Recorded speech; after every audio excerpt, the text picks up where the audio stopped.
Hey folks, welcome to another Broken Meeple review. I'm Luke Hector, and if you like what you see, please remember to thumbs up the video and leave a comment to discuss what I've been saying, because I like to engage with you on a personal level. And of course, if you can help the channel in any little way, the Patreon campaign is always running. A big thank you to everyone who's supported me thus far. So today's episode, we're talking about Now or Never from Ryan Laukat and Red Raven Games. This is probably the quickest I've managed to get to a review of a game since receiving it, because I only received this a couple of weeks ago. The UK are kind of fulfilling this one at the moment, but it will appear on retail pretty soon. This wasn't a Kickstarter. This was a pre-order you could do from Red Raven Games. So none of all that Kickstarter nonsense and stretch goals or anything. You basically said, I want to buy this game and can you give me the metal coins? That was pretty much the only thing with this. Now, you've heard me talk about Red Raven Games a lot in the past. Usually because, like I said, Near and Far is a good game I love, but mainly because of Empires of the Void. Oh, my favorite space game ever. I absolutely adore that game. I would love to see an expansion for that, please, Red Raven Games. But, you know, I have enjoyed this trilogy as well, and I've got Sleeping Gods on my shelf. I enjoyed that one as well. Not every single one of Red Raven Games has been a hit for me, but generally I look forward to them, mainly because it's, well, besides the fact that I can only admire the fact that this guy does everything himself. Soundtrack, you know, box covers, art, development, design, you know, everything in the game is all done by Ryan Laukat. It's like, this guy's a machine. Damn, I'm possessed. Wonder if I can play the accordion too. But also just because, for someone like me who's big on theme in games, Ryan Laukat tends to put a lot of decent theme into his games. Even if it's just a little bit to make the Euro mechanics much more interesting, it still works. And as I mentioned with Empires of the Void, that one just has such a great blend of mechanics and theme that keeps me coming back to it over and over again. Is it a perfect game? No, but it's one I highly enjoy. So I was definitely looking forward to this one, especially as it wasn't a Kickstarter game. The question is it worth the wait, and how does it compare to the previous one?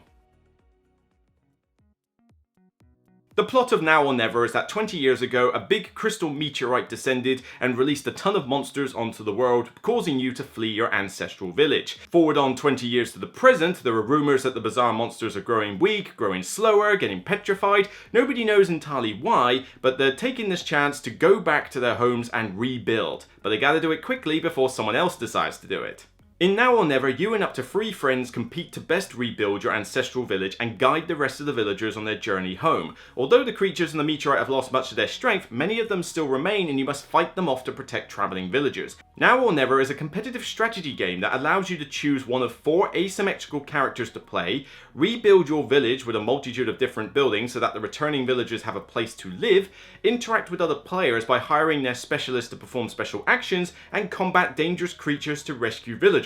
Much like in Near and Far, you are also able to explore a fantasy landscape filled with bizarre places, technology, and people, where you can gain new items, gain new artifacts, and fulfill quests in order to gain victory points and other bonuses. Now or Never includes 2 modes of play, Standard and Story. When playing in Story mode, you read from a storybook when you explore, making choices and learning more about the characters in the world. Each character has their own set of stories unique to the locations they explore and diverse in plot, perspective, and motive. You must choose what direction your own story will take. At its crux, the game is all about resource production. During your travels, you will be able to gain various types of resources that you can sell at the market for coins. These coins are used for just about everything else. To buy gear, to build buildings, to recruit specialists, to use specialists. Money is everything. And your score at the end of the game is going to be dependent on the coins that you can make during the final stage of production. It's your choice, you get to decide what to do, but at the end of the game, your points will be based entirely on your final stage of production, and of course, the one with the most. Of course! Now, in terms of duration, one thing you are going to have to bear in mind with Now or Never is that it is definitely probably the longest affair, excluding Sleeping Gods for obvious reasons, of the trilogy itself, both in terms of setup and in terms of the game length. This is easily going to set you back a good 40 to 45 minutes per player, although I would dare say a solo is still going to take you a good 60 to 90 minutes to get through a game. I'd say closer to 90 really, but there is a decent amount of setup here. You've got a lot of boards, you've got a lot of tokens to put out, you've got different things for each player. I highly recommend bagging these up in advance. So what? You really ought to bag up the story elements separately in a different bag, because you're not always going to need them. It's got a lot of bits that you want to sort out ahead of time and get comfortable with. And did I mention this game has a whopping great big table presence? Yes, there's a big board, free-fold board across the middle of the table. There is another board for the market. There is a board for each player. There is the 4x5 grid of buildings you need to do. More on that later. It's, yeah, there's a lot of table presence. You're gonna need a big table. Compensating. But this game easily will set you back a good 2.5 hours or so with a 4-player game. It is not a short affair, and it gets even slightly longer, I would dare say, if you use the storybook mode. In standard mode, you just flip a search token and that's it, fine. But in storybook mode, each of those is read a passage of text, choose between 2 options, resolve a skill test, and then get the bonus. That takes longer by default. And there's 1 or 2 other aspects that also extend the length. But on top of that, you just need to bear in mind that there's more happening in this one. It's a more meaty affair. This is not one you're going to get done quick. You're going to need to do a pretty decent teach, even though, we'll get on to that in a minute. But there's more going on. Therefore, it's longer. Now, downtime is not too bad, but it does kind of flip-flop every now and again. If you do a specialist action, which is just to pay some money and use a specialist and get some ability like build a building or, even recruit a specialist, that stuff doesn't take very long. Your turn's done in a few seconds. But then a hero action, where you go on the board and explore, go fight an enemy, go do a quest card, go visit somewhere. Visiting somewhere is nice and easy. I visit somewhere, pay 2 hearts, get a couple of resources. Done. Nice and easy. But then you have the enemies and the quest tokens, the story tokens as I mentioned before. They take a bit longer. Combat requires you to do a little miniature phase of, right, here's their health, roll a die, do the ability it says, do the damage simultaneously, any other abilities you've got, right, go again and keep going until you decide to retreat or finish the monster or you get knocked out. That takes inherently longer than simply pay a specialist, build a building. But then on top of that, you've then got the storybook mode as I mentioned before. Read a passage, 2 options, do one and resolve it. That stuff takes longer, and if everybody's doing that, you might have to wait a little while before it gets back round to your turn when people are doing hero actions. They take twice as long to do a turn, if not 5 times longer to do a turn, really, than a specialist action does. Now, I did have some concerns with the rulebook at first when I saw, this is 27 pages worth of rules? I thought this is going to be a long affair.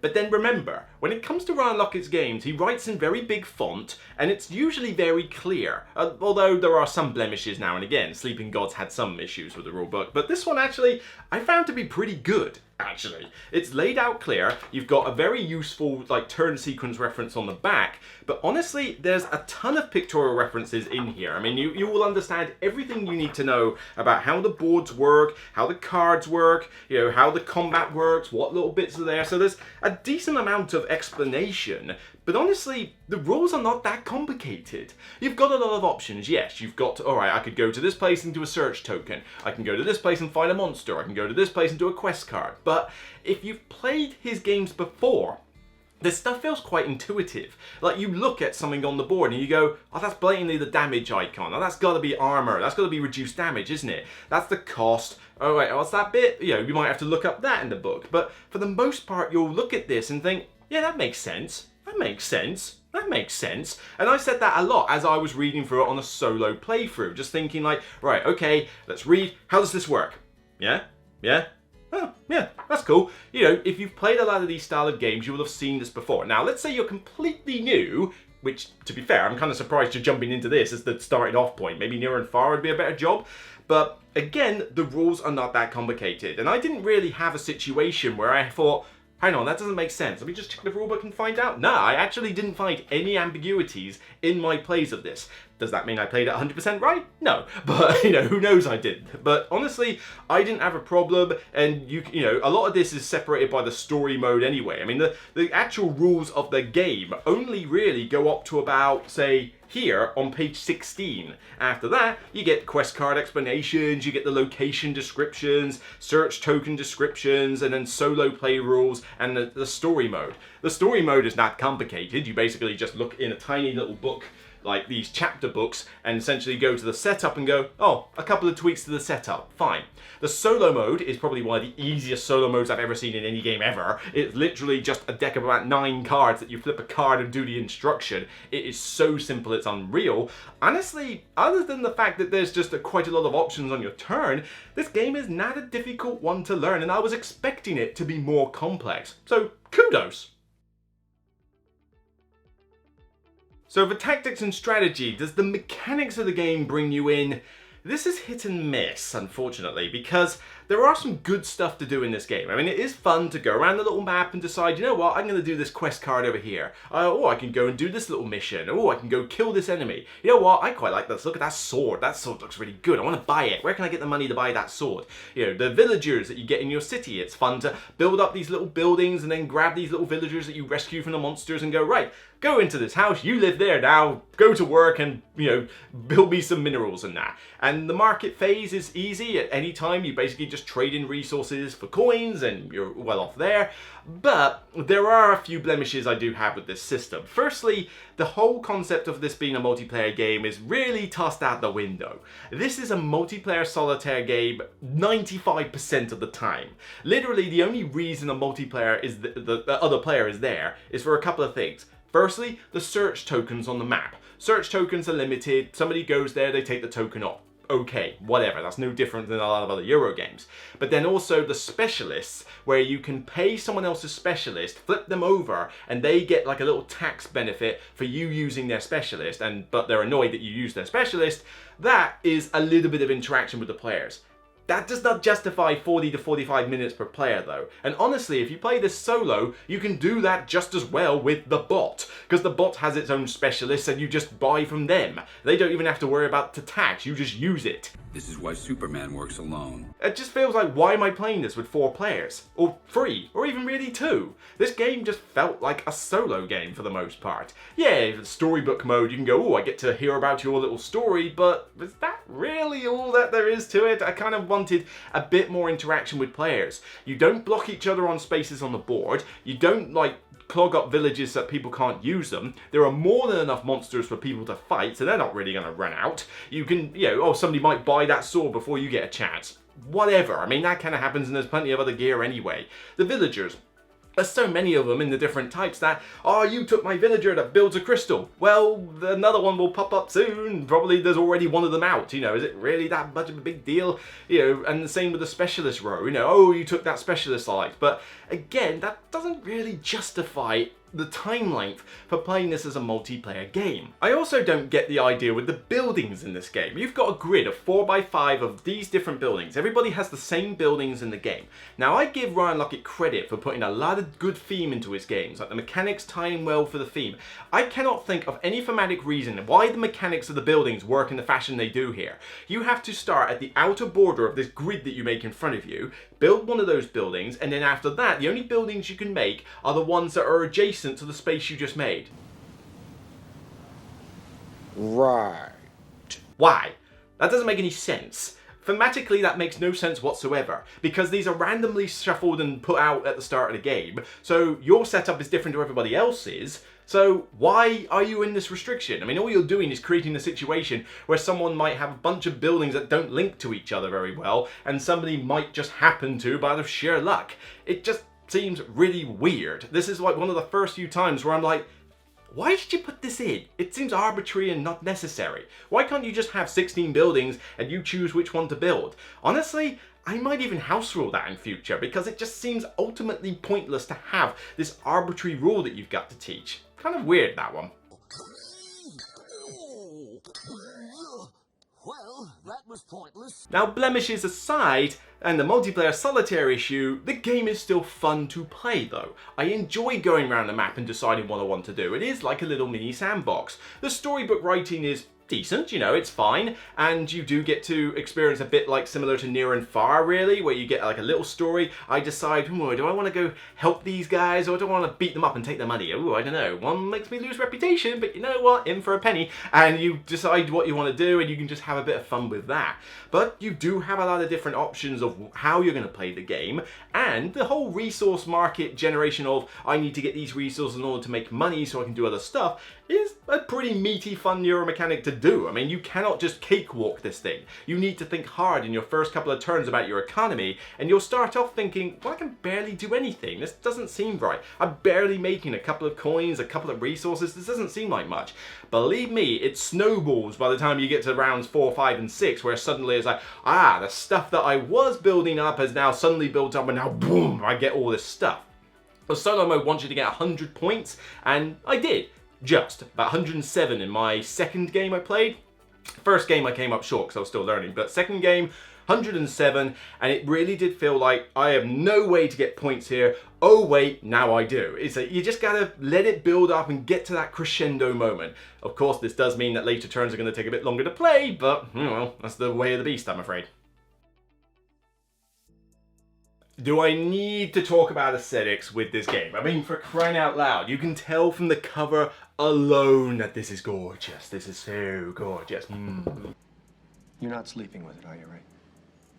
This is his shtick, alright? He has created this like Arzium world, and he uses the same artwork for things like Empires of the Void and Sleeping Gods, and it is nothing short of gorgeous every single time. Now, you may not be a fan of the style he uses for like people's expressions and stuff like that, but I quite like it. It feels like one of those old school Japanese animes from like the 80s or so. It just looks really nice and cute and, you know, colourful. And everything in this game is like that. Now, granted, I've got the metal coins, which are an improvement over the cardboard ones, but still, you've got a lot of tokens, you've got a lot of boards, a lot of gorgeous artwork everywhere, all these different villagers and specialists that are like anything from a human to a weird like, you know, squid thing to a brain in a jar. There's all sorts of weird stuff here, but again, it all looks beautiful. There is nothing in this game that I would consider to be bad production. Like, there's nothing that I felt chintzy, and there's certainly nothing in this game that I would say doesn't look gorgeous. Aesthetics are always like a top of the range for Red Raven games.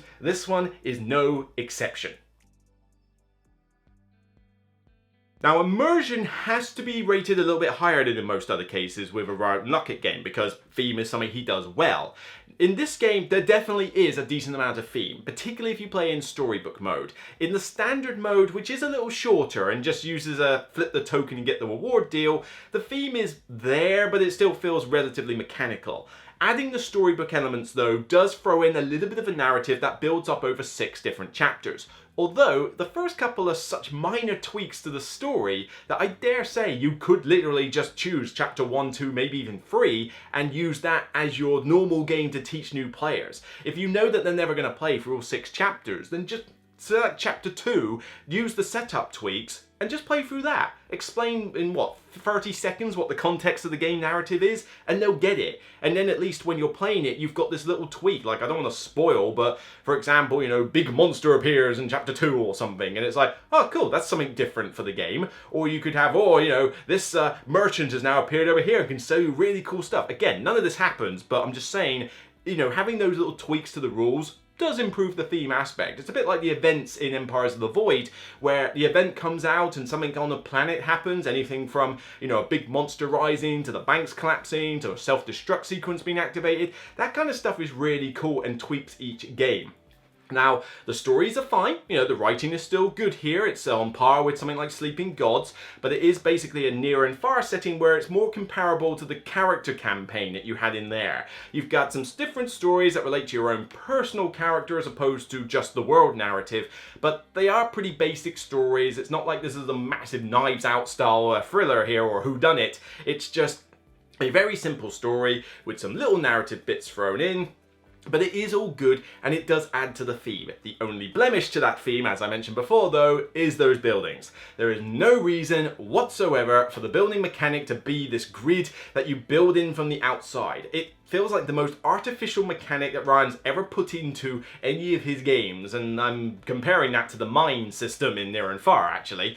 But yeah, that just seems kind of weird and a bit of a detractor from the theme. And I know I say this and it says, am I ho-humming on this a little bit too much? But think about it. When you play a Stefan Feld game, you know the game's not going to have any theme whatsoever. You play Merlin or Bruges or whatever that new one was, Bonfire, you're not expecting any kind of theme. So when it doesn't surprise you by the fact that the theme is pasted on, you don't really care. You don't rate those games based on theme. You know it's going to be a dry bit of sandpaper and you go with it.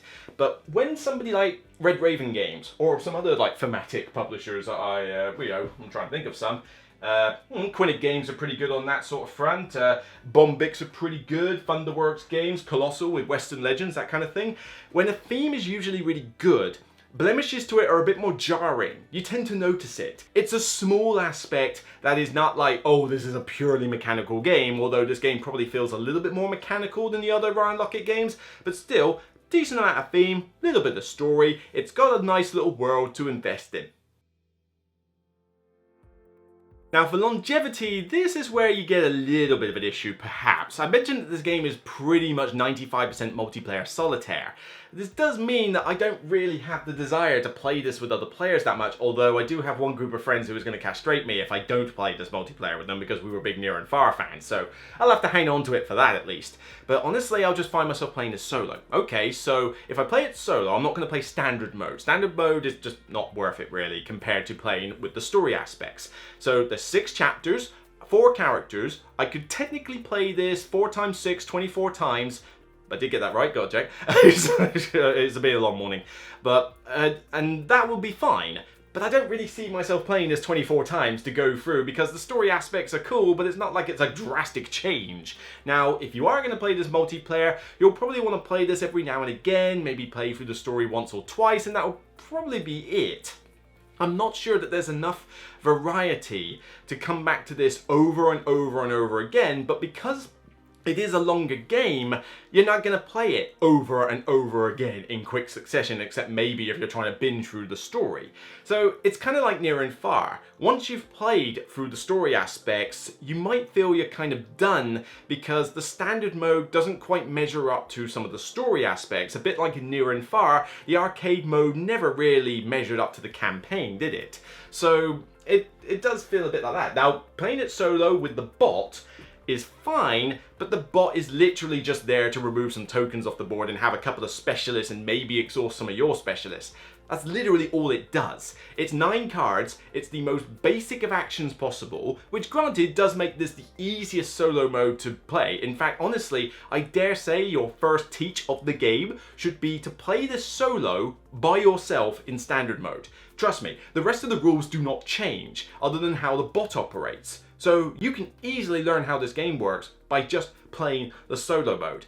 But the solo mode is a bit confusing in places as well. I get the idea that it has its own specialists and it removes tokens off the board, but it doesn't care about them, so it doesn't get any points for them, it's just there to be a nuisance. But there's a couple of things that the bot does that make no sense whatsoever. One of its abilities has you remove an order token from these miners that can do stuff for you. There's like about 8 to 10 tokens there. If the bot removes 1 or 2 in the game, big whoop, it really isn't going to affect you.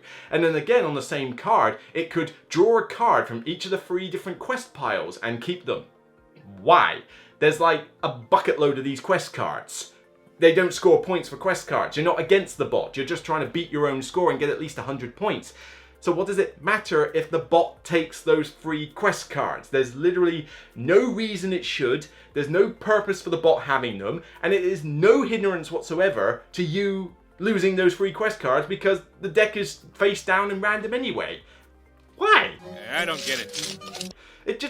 It's kind of weird. The bot works smoothly, but it does feel like a big afterthought. The problem is, because the game is multiplayer solitaire, for the most part, the solo mode is the way you'll probably want to play it. So overall, Now or Never is a fine game. It's a good game overall, but there were some things that kind of disappointed me with it. I was definitely hoping that this would blow my mind. I think my expectations were set a little bit too high, not to the regions of hype. I try not to get on any hype train, but given the high bar that Ryan Lockett sets for these games, this one doesn't quite meet that high bar. But that doesn't make it a bad game or even an okay game. It's still good. I still enjoy my plays of it. But I don't think I'm going to bring this one out as often as I would say Near and Far, because Near and Far does essentially the similar stuff to this, except there's more contention for spaces in Near and Far. The multiplayer aspect I think is a little bit more necessary in Near and Far, and it's also a shorter game than Near and Far. The story in both is good. I mean, the story in Near and Far is just as good as the story in this one. This one definitely has a little bit more extra maybe options and mechanics thrown into it, so it's more meaty than Near and Far, but again, it's not like it's a mind-blowing experience. You're never going to top something like Empires of the Void 2 for me. This one just feels like, okay, cool. It's better than Above and Below. I'll definitely give it that. That one's kind of a 6 out of 10 for me, but it doesn't quite reach the 8 out of 10 that Near and Far is. Now, if you're fine with playing it multiplayer and you don't mind the length, you're going to get more mileage out of this game than I probably will. I'm still going to play it with a group of friends of mine who want to play this game badly, so at least we're going to enjoy our times there, but I am going to be thinking, this game is quite long, it's going to take a while. Yeah, hurry up your turd, this is taking a bit, but as I say, that's just more my beef. And maybe you don't care about the fact that the buildings are a bit of an artificial entry. That's just more my sort of personal nitpick. So the game is good. I still recommend it. You're going to get some good enjoyment out of it. But just don't expect this to be a mind blower. Don't expect this to be like the best Ryan Lockett game you've ever played. I still think there is several of his games that I think are like 10 out of 10s that are much better for this. But it's still a good contender, just not quite the high bar that I was kind of hoping it was be. But I'm still going to give this a reasonable lowish 7 out of 10. Still give it a seal of endorsement because there's a lot of good stuff to say here, and certainly more good than bad. It is a lot easier to play than it should be. It does look drop dead gorgeous. There is a nice theme. You do have that cool little story mode. It has got an easy way to play it solo. It's just probably a bit long, some of the mechanics are not quite as good as they could be, and maybe I just think the longevity is hurt in some places. But still, 7 out of 10. Still a good one. If you're getting this, then I recommend giving it a try and see what you think. So that's it for me on this episode of The Broken Meeple. Remember, if you like what you see, thumbs up the video and leave a comment. I'd like to know your thoughts on Now or Never if you've got it already, or better still, what you think of Near and Far and Above and Below. Have you played both? How do you compare the two? What is it you're hoping to get out of Now or Never? Until next time though, you can check out more content on the channel, including the top 10 solo games that myself and Mark Dainty did recently on the live stream, or if you're a Spirit Island fan, you can check out my tier list ranking of all 24 spirits from my favorite game from all time, basically. Take care, and remember as always, it's only a game. Bye for now.